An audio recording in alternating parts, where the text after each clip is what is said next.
When we think of Isaac Newton, we picture the towering figure of modern science, the man who unraveled the secrets of motion, gravity, and the celestial mechanics that govern our universe. But beyond the Principia Mathematica, beyond the laws that describe the planets and the falling apple, there was another Isaac Newton, a man whose mind wandered into the shadows of eternity, who peered into the unseen world, and who dedicated countless hours to understanding not just the material, but the spiritual fabric of existence. Newton's fascination with the afterlife was not a trivial curiosity. He lived in a time when science and religion were intertwined, yet he stretched both to their limits. He believed that God's universe was an intricate mechanism, a grand design in which every action and every moment of human life had divine significance. In this framework, death was not the end of existence, but a threshold, a passage to another plane of reality, governed by the eternal laws of God.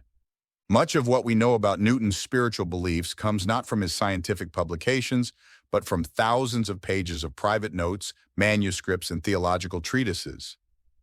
Newton was a devout student of the Bible, particularly fascinated by the prophecies of Daniel and the Apocalypse of John.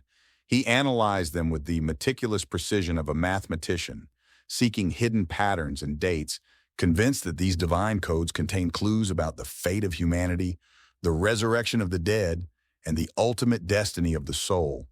He wrote extensively about the nature of the soul, and in his writings one recurring theme emerges: immortality. Newton did not see the soul as a mere byproduct of the physical body, nor did he believe that death reduced human life to nothingness. Instead, he considered the soul a spark of the divine, eternal and unbreakable. In his mind, the physical world and the spiritual world were not separate but intertwined. The laws of nature revealed the hand of God, and just as planets followed their orbits in obedience to physical law, so too did the soul follow a divine order beyond this life. Newton's engagement with alchemy further reflects this spiritual quest. While many think of alchemy as the primitive science of turning base metals into gold, for Newton it was something far deeper, a symbolic and practical exploration of transformation, purity, and the refinement of both matter and spirit.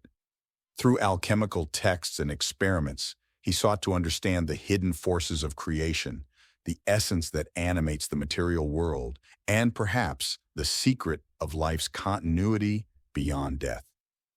In one of his lesser-known manuscripts, Newton muses on the idea of resurrection, writing that death is merely a veil between the present and the eternal, a boundary to be crossed by those prepared in mind and spirit.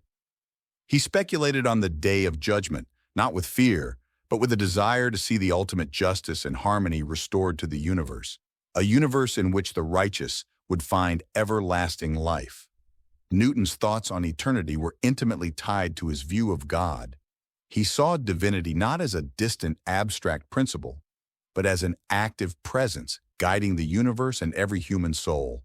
The afterlife, in Newton's worldview, was part of this divine architecture, a realm where the laws of God applied not only to matter and motion, but to the moral and spiritual actions of men. Immortality, resurrection, and the continuity of the soul were not myths or mere hope. They were logical extensions of the cosmic order he spent his life deciphering. Even today, the image of Newton as a strictly rational scientist masks this mystical side.